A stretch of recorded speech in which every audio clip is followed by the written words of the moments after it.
오늘 주일 예배에 참여한 우리 모든 성도들에게 주님의 은혜와 평강이 가득하시기를 바랍니다. 오늘 말씀의 제목을 너희에게 평강이 있을지어다, 요한복음 20장의 말씀을 인용해서 제목을 삼았습니다.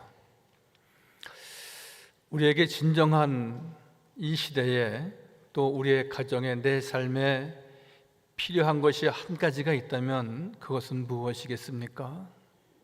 물론 우리가 많은 것을 말할 수 있지만 저는 오늘 말씀에 의거해서 하나님의 평강, 또한 주님의 평화가 우리 성도들과 우리 가정과 이 나라에 꼭 임하시기를 바랍니다. 신곡을 쓴 단테가 그의 고향 피렌체에서 그는 한때 큰 괴로움과 번민에 사로잡혀 있을 때에 그는 수도원을 찾게 되었습니다. 수도원에 있는 신부님이 그에게 묻습니다. 당신이 원하는 것이 무엇입니까? 그때 단테는 이야기하기를 평화입니다. 오직 나에게 평화를 주옵소서. 한 유명 작가의 소망뿐만이 아니라 우리 모든 현대인들에게 있어서 한 가지의 소망이 있다면 그것은 내 가정의 편안하고 이 사회가 또한 이 나라가 평화스러워야 하는 것입니다. 그렇지 않고 늘 모든 것이 부부간의 삶도 그 마음이 깨어져서 모든 것 자체가 늘 짜증스럽고 모든 것 자체가 불편하고 모든 것 자체가 신뢰할 수 없다면 그는 큰 불행을 맞이할 수밖에 없는 것입니다.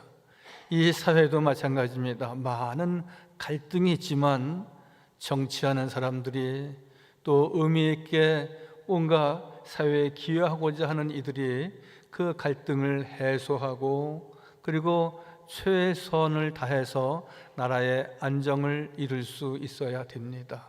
그러나 지금의 우리 모든 모습을 보면은 걱정스럽고 우려스러운 일만 가득합니다. 오늘 아침 뉴스를 들으셨습니까? 미국의 전 대통령 트럼프가 펜실베니아에서 유세를 하는 가운데 총격이 있었답니다. 부상은 입지 않았지만 트럼프 전 대통령이 피를 이렇게 흘리면서 경호원들에 의해서 보호되어져 가는 그런 사진을 한 장 제가 보고 올라왔습니다. 세계는 이러한 전쟁과 또 이러한 공포가 늘 그치지 않는 가운데 있습니다. 우리 한반도도 역시 마찬가지입니다. 참된 평화를 구하고 우리가 기도하고 있지만 좀처럼 좋은 모습이 보여지지 않습니다. 우리의 소원은 통일, 그렇게 노래하는 것도 그 진중한 마음 속에는 우리의 소원은 평화입니다. 그러한 뜻이 담겨져 있는 것 아니겠습니까? 그러한 가운데에도 우리가 예수를 믿고 구원받은 하나님의 사람으로서 우리가 어떻게 평화를 강구하고 또한 내 삶도 평강이, 또한 이 나라와 이 민족의 어떤 평화를 심는 도구가 될 수 있을까? 우리는 늘 기도하는 마음으로 우리가 살아야 하는 것입니다.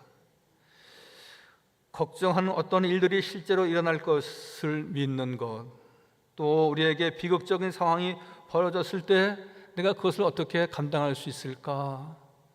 내 자신의 어떤 무능함을 우리가 깨닫게 될 때에 우리는 뭔가 불편하고 불안하고 또 공포에 휩싸일 수도 있습니다. 그러나 토마스 왓슨이 말했듯이 세상은 평화 속에서도 재난을 만들어내지만 하나님은 재난 속에서도 능히 평화를 만들어내시는 분이다 라고 말했듯이, 여러분, 보여지는 것은 늘 전쟁이고 보여지는 것은 늘 공포스럽고 보여지는 것은 아무런 소망이 없어 보인다 할지라도 오직 하나님께서는 재난 가운데에도 평화를 심으시는 분이 우리 주 여호와 하나님이시다 말씀하고 있습니다. 오늘 지자들은 불안과 공포의 최고조에 달하고 있었던 시절이었습니다. 왜? 예수님이 십자가에서 죽으시고 그들 곁을 예수님은 떠나 계셨습니다. 그러나 오늘 부활하신 예수님께서 제자들에게 나타나 보이셨습니다. 그러므로 내가 너에게 평화를 준다. 다른 말씀도 아니고 나는 너희에게 평강을 주노라. 내가 너희에게 진정한 평화를 심겠다 말씀하십니다. 즉 제자들이 주님의 사랑을 잃고 주님의 평화를 잃어버린 그 제자들을 향하여서 이 나라에 메시지를 주시는 겁니다. 이 나라가 얼마나 전쟁이 그쳐지고 사회의 갈등이 소멸되고 그리고 그 마음의 평강을 찾아 나가는지를 이미 잘 아시고 내가 십자가에 죽어 이 땅을 떠났으나 이제 다시 내가 부활하여 너희에게 나타나 보이니 너희는 진정 편안을 찾으라. 이 나라에 내가 평화를 심겠다 말씀하시는 내용입니다. 여러분, 평화라고 하는 것은 늘 외형적으로 보여지는 것만이 평화는 아닐 것입니다. 예수님이 잡히시고 재판을 받으시고 십자가에 못 박히시는 과정에서 제자들이 매우 불안해했습니다. 공포가 그들을 사로잡았을 것입니다. 그런데 마태복음 28장 9절의 말씀에 보면은 계속해서 예수께서 저희를 만나 가라사대 너에게 편안이 있을지어다 말씀하십니다. 예수께서 그들을 만나 이르시되 편안하냐 하시거늘 여자들이 나아가 그 발을 붙잡고 경배했다 말씀하십니다. 사랑하는 성도 여러분, 우리의 소망이 무엇입니까? 우리가 기대하는 것이 무엇입니까? 우리가 하나님께 바라는 소망이 무엇입니까? 가깝게는 내 마음에 평화가 있어야 된다는 것입니다. 여러분, 크게 다투고 싸우고 갈등할 때에 우리의 마음이 깨어집니다. 마음이 나누어지고 마음이 깨어지면은 아무리 꽹과리 같은 소리를 우리가 진리의 말씀이 전해진다 할지라도 그것이 나에게 아무런 소용이 없는 것을 우리가 다 경험하는 바 아니겠습니까? 믿을 수 있어야 되고 신뢰할 수 있어야 되고 내 마음에 평강이 있을 때에 모든 이들의 이야기가 아름답게 꾀꼬리 소리처럼 들려지는 것입니다.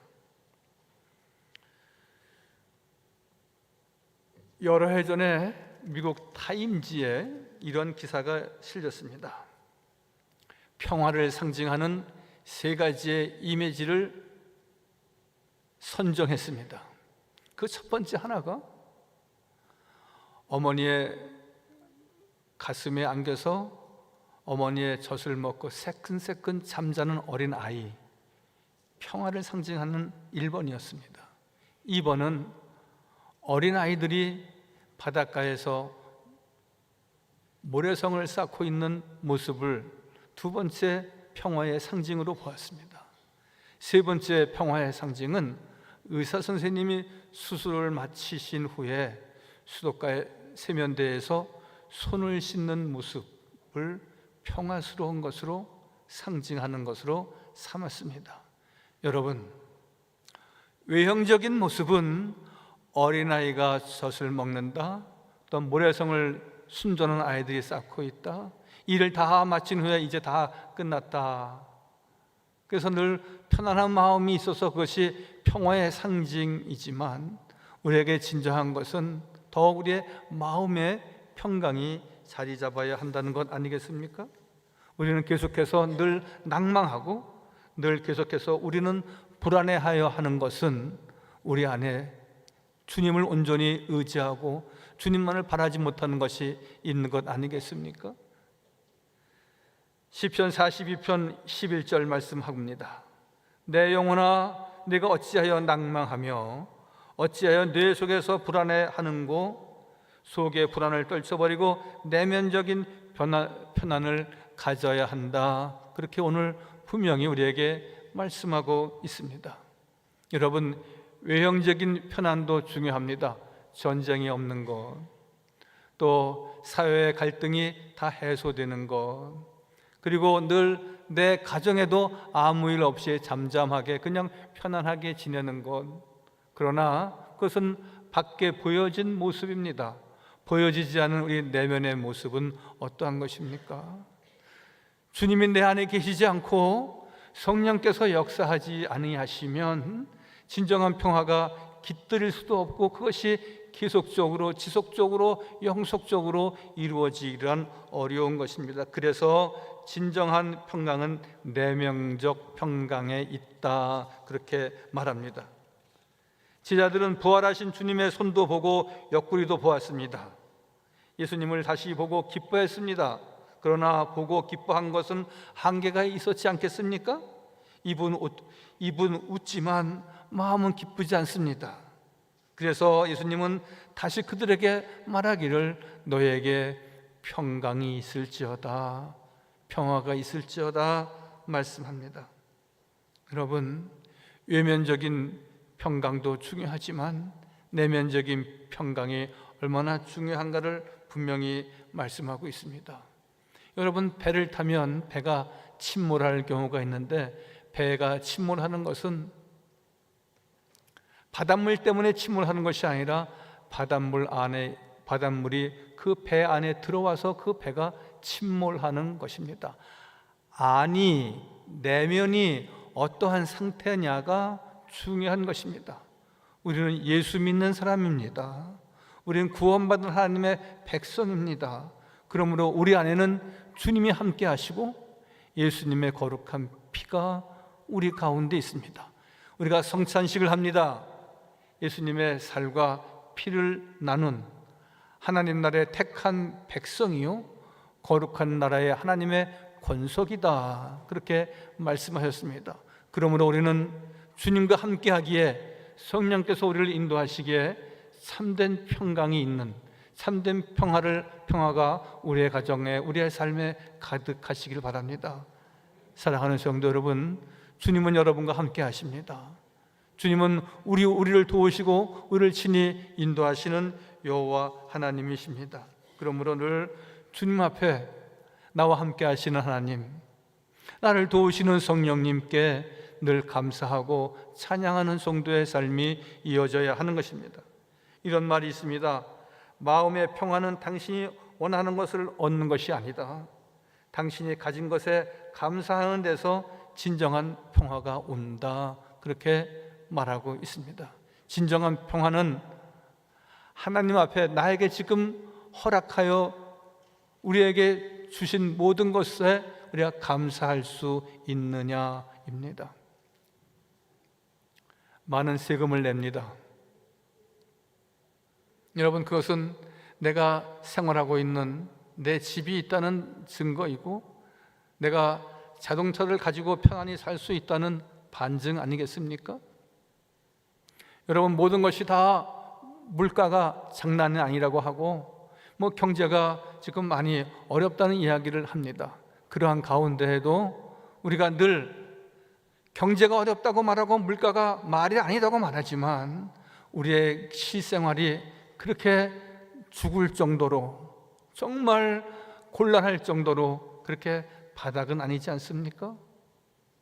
물론 우리는 늘 바닥 인생의 삶을 만족하고자 하는 것은 아니지만 우리는 그래도 그 이상의 삶을 갖고 있기에 늘 모든 일에 우리가 감사할 수 있어야 하는 것입니다.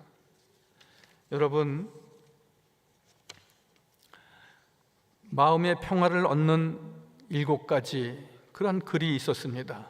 그 첫 번째가 인생의 기준선을 낮춰야 한다, 이렇게 말합니다.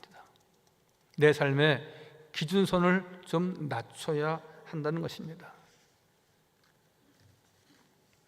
어제 어느 신문기사 경제면에 탑 기사를 보니까 이런 기사가 있었습니다. 강남 9억 올랐는데 우리 지역, 우리 집은 뭐지? 그런 기사를 본 적이 있습니다. 비교하게 되면은, 내 삶의 기준선을 높이면 마음의 평화는 올 수 없습니다. 돼지처럼 우리가 만족하자고 드리는 말씀은 결코 아닙니다. 우리에게도 꿈이 있고 또 좋은 뜻의 욕망도 있어야 합니다. 그렇지만 우리의 삶의 기준선을 너무 지나치게 탐욕적으로 높여서 우리가 감사할 수 있는 날이 영영 올 수 없다면 우리는 그것은 진정 불행한 일이고, 그것은 진정 우리의 마음의 평화가 깃들 날이 없다는 이야기와 같은 말입니다. 진정한 평화는 어디로부터 오는 겁니까? 사도 바울의 감사와 평화 이야기를 아십니까? 사도 바울은 복음을 증거하다가 옥에 갇힌 자가 되었습니다. 바울과 실라가 다른 자기의 어떤 사업이나 개인적인 목적을 영위하기 위해서 부당한 일로 그가 잡히고 옥에 갇힌 것이 아니라 예수 믿어야 된다고, 하나님 나라의 백성이 되어야 된다고, 예수님께서는 부활하셨고 또한 영생의 삶은 오직 예수 믿는 데 있다고, 그거 복음 증거하다가 옥에 갇힌 자가 되었음에도 불구하고 그는 원망하지 않았습니다. 감사하며 옥중에서도 찬미하였다 하였습니다. 여러분, 우리가 성경을 왜 봅니까? 우리가 말씀을 왜 들여다봅니까? 하나님의 말씀대로, 성경 구절대로 그대로 우리가 살고 아멘 하면서 우리가 달려가기를 원하는 것 아니겠습니까? 그렇다면은 불편부당했던 사도 바울과 신라가 옥중에서도 늘 주의 성호를 찬양했을 때, 그는 하나님 앞에 감사했을 때 그에게 진정한 평화가 깃들었다 하였습니다. 우리는 전쟁 중에 있지는 않습니다. 또 우리가 큰 환난과 큰 어려움에 봉착한 것도 아닙니다. 그렇다면 늘 일상 삶 가운데에서 늘 건강을 주시고 주 앞에 나와 예배할 수 있어서 감사합니다. 우리의 아이들이 믿음으로 바르게 자라고 하나님의 말씀을 쫓아 성장할 수 있도록 도우시니 주님 감사합니다. 여러분, 우리가 높은 데 마음을 두는 것이 아니라 우리의 기준선을 좀 낮추어서 우리가 평화스러운 마음을 갖게 되면은 모든 것에 10가지면 10가지, 20가지면 20가지 다 감사할 일이고 우리의 삶은 더욱 평강이 가득하게 될 것입니다. 우리의 편안은 곡식과 포도주 때문에 있는 것이 아니다. 오늘 시편서 4장에서 말씀하고 있지 않습니까? 곡식이 풍성하다고 해서, 포도주가 많이 있다고 해서 내 삶이 풍성해지고 내 삶이 편안해지고 그것 때문에 내가 행복한 것이 아니다. 오늘 시편 4편 7절은 어떻게 말씀하고 있습니까? 주께서 내 마음에 두신 기쁨은 평화를 이야기하는 겁니다. 주께서 내 마음에 두신 기쁨은 그들의 곡식과 새 포도주가 풍성할 때보다 더한 아이다. 주님이 주신 평강은 곡식과 포도주에 비견될 수 없는 것입니다. 오늘 시편 기자가 고백하고 있는 내용입니다. 여러분, 우리에게 곡식과 포도주를 주신 하나님 앞에 우리가 감사하며 그것은 내 삶의 큰 보너스라고 여기시면 되는 겁니다. 가장 중요한 것은 여호와 하나님이 내 가정의 주인이시고 내 삶의 주관자이신 여호와 하나님을 모시고 내 삶의 진정한 평강이 깃들 때에 그것으로 감사하고, 그리고 그것으로 인하여 주께 영광 돌릴 때에 곡식과 새 포도주는 더욱더욱 우리에게 주신 것에 우리가 감사하게 되는 것입니다. 주님이 마음에 주신 편안이 있어야 됩니다. 이것 때문에 오늘 말씀해 보면은 편안히 눕기도 하고 자기도 한다 그랬습니다. 곡식 때문에 너무 걱정하지 마십시오. 물질 때문에 너무 불편해하지 마십시오. 요새 황창현 신부라고 유튜브에 꽤 명성이 있는 분이 있습니다. 그분이 우스갯말로 이렇게 말을 하더라고요. 여러분, 빚이 많이 있는 것 너무 걱정하지 마십시오. 그런 얘기를 하면서 빚이 있다고 해서 걱정하고 근심해서 그 빚이 요만큼이라도 줄어듭니까? 아닙니다. 빚은 빚대로 놔두고 언젠가 해결될 수 있느냐 하면은 우리가 죽으면 끝나는 겁니다. 그렇게 우스갯말로 말을 합니다. 즉 큰 짐이 있지만 걱정하고 근심한다고 그것이 요만큼도 줄어들지 않는 것인데 우리는 평생을 걱정하고 평생을 근심하면서 살지 말아야 하지 않느냐 하는 이야기입니다. 오늘 주님께서 우리에게 평강을 허락하시면서 또 하시는 말씀은 우리에게 죄 사함의 권세를 주셨는데 또 우리가 죄 가운데서 구원함을 받았는데 우리 자신은 참된 지혜의 시작은 죄의 고백에서 시작된다고 또한 말씀하고 있습니다. 여러분, 어린 시절 엄마의 지갑에서 혹시 이렇게 돈을 슬쩍 해보신 경험이 있습니까? 저는 한두 번의 경험, 아니 몇 번의 경험이 있었던 것 같습니다. 그러면 그날은 집에 들어오기 어렵습니다. 괜히 엄마는 분명히 알지 못하는데도 불구하고 늘 어머니 부엌에 계시면 얼른 내 방으로 뛰어 들어가고요. 또 엄마 마주할까 봐 이렇게 저렇게 피해 다니고. 그러나 어느 날 어떤 때에 엄마가 아시는 것 같아. 엄마, 제가 지갑에서 경대의에서 50원 꺼냈어요. 여러분, 괜찮다. 다음엔 그러지 말아라. 그러면 날아갈 것 같이 참 좋았던 기억이 납니다. 평화가 오는 겁니다. 여러분, 우리가 크고 작은 죄가 있다 할지라도 주님 앞에 우리가 늘 고백해야 하는 것입니다. 고백되지 않는 것은 우리가 용서되지 않는 것입니다. 한 여인이 예수님께 왔습니다. 죄인입니다. 그리고 예수님 앞에서 진정으로 자신의 죄를 회개하고 그리고 주님의 발을 씻긴 여인이 있었습니다. 예수님께서 말씀하시기를 진정으로 자신의 죄를 회개하고 사랑을 베푼 사람에게 네 죄사함을 받았느니라 편안히 가라 그랬습니다. 죄사함을 받아야 편안해지는 겁니다. 내 죄를 고백해야 하나님께서 나에게 진정한 내 삶에, 내 가정에 평강을 주시는 겁니다. 구체적인 평강이 무엇입니까? 구체적인 평안이 무엇입니까? 하나님과의 화해 아니겠습니까? 그분과 하나 되는 것입니다. 예수님이 이 땅에 오셔서 둘이 하나 되게 하셨습니다. 이것이 죄사함이며 구원인데 예레미야 23장 6절에 분명히 우리에게 말씀하고 있습니다. 그의 날에 유다는 구원을 받겠고 이스라엘은 평안히 살 것이며 그의 이름은 여호와 우리의 공이라 일컬음을 받으리라. 유대가 구원받았다는 것은 그들에게 늘 죄사함을 허락하셨다는 말씀이고 죄사함을 허락받아야 참된 평강이 있다 말씀하시는 겁니다. 사랑하는 성도 여러분, 오늘 우리가 주님 앞에 기도해야 됩니다. 주님 앞에 고백해야 됩니다. 자신에게 두 가지 질문을 한번 해보십시오. 첫째, 내 삶에 고백하지 않은 죄가 있습니까? 고백해야 됩니다. 둘째, 내 마음속에 내어놓지 못한 근심거리가 있습니까? 걱정이 있습니까? 주 앞에 내어놓으시기 바랍니다. 내어놓고 다시 싸가지 마시고 우리가 주님 앞에 나올 때마다 기도할 때마다 우리는 늘 나에게 이런 무겁고 큰 짐이 있습니다.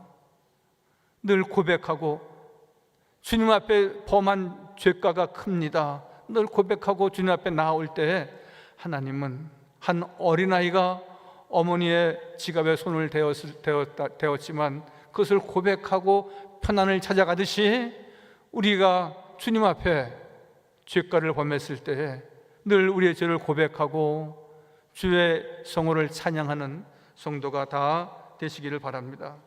여러분, 자신이 죄사함을 받는 것과 함께 우리는 남을 진정으로 용서할 수 있는 믿음이 필요합니다. 이런 말이 있습니다. 용서는 자신을 해방시키는 것이다. 미워하는 사람을 가두는 것은 자신을 가두어 두는 것이다. 우리는 하나님께서 예수님이 십자가에 죽으심으로 인하여 우리는 구원받고 용서받은 하나님 나라의 백성입니다. 그러므로 주님은 계속해서 당신의 제자들에게 또 지금 우리에게 말씀하시는 것은 내가 너희와 함께하니 너희는 두려워하지 말라, 편안할지어다 라고 말씀하셨듯이 또 우리는 세상 모든 사람들과의 좋은 관계를 가져야 됩니다. 내가 용서 못할 사람은 없는 겁니다. 주님이 나 같은 죄인도 용서하셨는데 내가 눈에 흙이 들어가기 전에 내가 용서할 수 없어? 그러한 대상이 있어야 되겠습니까? 그렇다면 우리는 평생을 평강, 화평, 평화의 삶을 지닐 수는 없는 것입니다. 로마서 5장의 말씀과 같이 우리는 믿음으로 의롭다함을 얻어서 예수 그리스도로 말미암아 참된 평강이 있다고 말씀하셨습니다. 그러므로 우리가 믿음으로 의롭다 하심을 받았으니 우리 주 예수 그리스도로 말미암아 하나님과 화평을 누리자. 믿음으로 의롭다함을 입은 하나님 나라의 백성이 저와 우리 모두입니다. 이제 예수 그리스도로 말미암아서 하나님과 화평을 이루어야 되는 것입니다. 주님과 하나 되듯이 늘 주 앞에 나와서 하나님께 우리의 죄를 고백하고 우리의 근심과 걱정 늘 내어놓고 또 싸가고 내어놓고 싸가는 것이 아니라 주 앞에 온전히 맡길 때 믿음은 맡기는 겁니다. 믿음은 주님만을 의지하는 겁니다. 믿음은 모든 것을 내어놓고 주님께서 다 감당하실 것을 알고 100% 200% 온전히 바라고 소망할 때에 주님께서 우리의 마음의 소원을 이루시고 우리를 주님과 하나님과 화평케 하시는 은혜와 축복을 꼭 주실 줄 믿습니다. 여러분, 하나님과 함께하는 사람은 진정한 사랑이요 하나님과 함께한 평화가 완전할 때 그것이 진정한 평화라고 말하고 있습니다. 하나님과 함께한 사랑이 진정한 사랑이요 하나님과 함께한 평화가 완전한 평화다. 하나님이 우리의 사랑도 우리의 평화도 우리의 삶의 주인이십니다. 내 삶의 주인이시고 역사의 주관자이신 여호와 하나님만을 의지하고 예배하고 우리가 이 7, 8월 더운 여름철에 늘 주의 말씀을 더 깊이 묵상하고 하나님을 더 가까이 하고 힘들고 어렵고 공고하고 마음이 깨졌을 때에 더 주님을 가까이 하고 말씀을 사모함으로 참된 평화를 이루어가는 우리의 심령과 우리의 가정 되시기를 주님의 이름으로 간절히 축원하여 드립니다. 거룩하시고 자비로우신 아버지 하나님, 주님의 사랑과 은혜로 늘 예배의 자리에 나오게 하시고 우리의 죄를 고백하며 우리의 근심과 걱정거리를 내어놓으며 주의 도우심과 성령의 인도하심을 바라는 우리 믿음의 귀한 성도들을 주께서 기억하여 주셔서 언제나 저희들 새롭게 하시고 강건하게 하시고 담대하게 하여 주옵소서. 여호와는 그 얼굴을 내게로 향하여 드사 평강 주시기를 원한다고 말씀하셨습니다. 내 삶이 늘 주님 때문에 늘 평강이 있기를, 늘 성령님 때문에 우리의 가정에 평화가 있기를, 우리 주 여호와 하나님 때문에 이 나라의 진정 전쟁이 그치고 참된 평화가 깃들기를 늘 소망하는 우리의 모든 기도를 들으시고 역사하시고 또한 축복하여 주옵소서. 모든 말씀 예수님의 이름으로 감사하며 기도하옵나이다. 아멘.